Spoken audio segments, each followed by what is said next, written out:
wasn't actively looking for a dog because I had issues about ownership, owning a pet. I wasn't sure about that really. I was made aware that a young family with 4 kids had a dog, and the guy in the house, he had to change his shift pattern, so they needed to rehome this dog. She's been able to be with me. It's been my quality of life has been completely different, especially in terms of things like social life. You go out, and if you've got a dog and people can see that your dog is nice, then they form an impression of you based on that. And well, I've heard them described as your emotional partner. Do you agree with that? Yeah. I mean, I'm one of 5 children. I've got 4 children myself. So I was always used to being in a house full of people, So when my partner and I separated, I started to live on my own. So that was quite disorientating.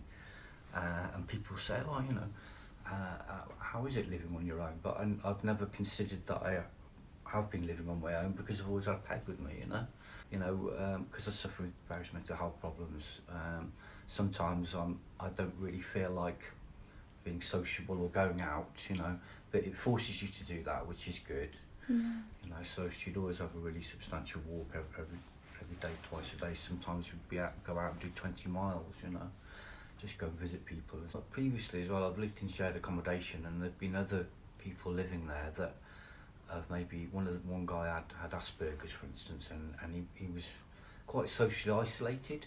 So I used to let him take the dog out to the park, and he'd meet people.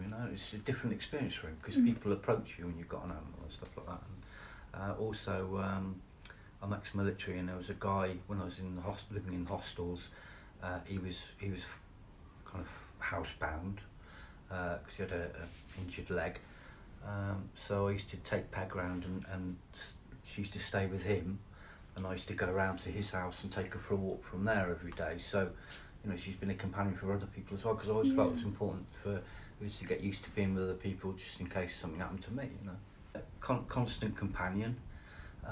Where I've been living in hostels and places like that before I got housed here, so I always felt much safer having a dog with me, What I was finding is that the quality of sleep I was getting was much better because she's listening all the time, So, and also, I always say to people, she's got to earn her rations. So the way that she earns her rations was to be a hot water bottle at night. So, we've kind of cohabited like that for many years. In fact, a lot of the accommodation I've been in has been temporary, so I generally put a tent up inside, because I'm going to be moving on fairly soon. So we just used to get in there, and so I just have to sneak her in.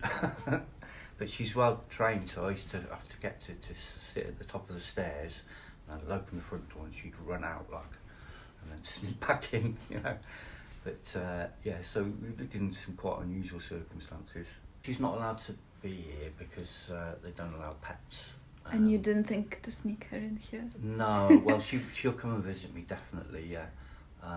She's only a few miles up the road with one of my kids and my ex-partner, so I'm in constant contact with them.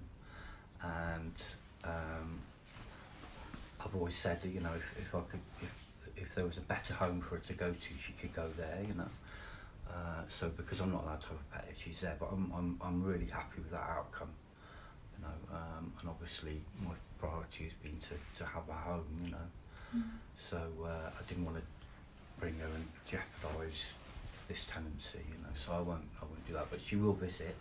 I would have had to accept the accommodation because obviously having a home is more important, and I'm really grateful for a home. But the main thing is that I know her circumstances are really good where she is, so her quality of life has improved. And I think that they're not possessions. I think it's important to put the welfare of the animal first.